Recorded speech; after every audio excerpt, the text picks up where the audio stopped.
1610-তে আমাদের দুর্গাপুজো শুরু হয়ে গেল, প্রথম সপরিবারে দুর্গাপুজো। অর্থাৎ আজকে যে একই চালচিত্রে আমরা দুর্গার সঙ্গে লক্ষ্মী, সরস্বতী, গণেশ, কার্তিককে দেখছি, এইটাও শুরু হলো আমাদের পরিবার থেকে 1610 সালে। আচ্ছা, মানে কলকাতার পুজোর ইতিহাস শুরু 1610। একদম। আজকে কলকাতার দুর্গাপুজো ইনট্যাঞ্জেবল হেরিটেজের মর্যাদা পেয়েছে ইউনেস্কো। তো সেইটার যে প্রস্তাবনা, যেটা ইউনেস্কোর কাছে গেছিল, তার প্রথম সই কিন্তু আমার।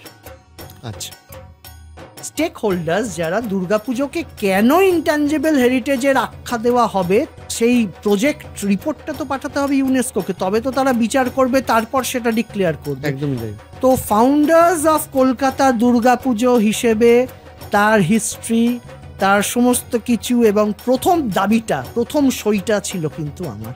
তারপরেতে অন্যান্য বনেদি বাড়িরা রয়েছে, বিভিন্ন বড় বড় ক্লাব রয়েছে, কেন্দ্রীয় সরকার, রাজ্য সরকার তারা রয়েছে, বিভিন্ন অন্যান্য হিস্টোরিয়ানসরা রয়েছে। এইরকম করে পুরো প্রস্তাবনাটা গেল ইউনেস্কোর হাতে। প্রথমবার তো ওরা বাতিল করে দিয়েছিল, এটা দ্বিতীয় প্রস্তাবনা।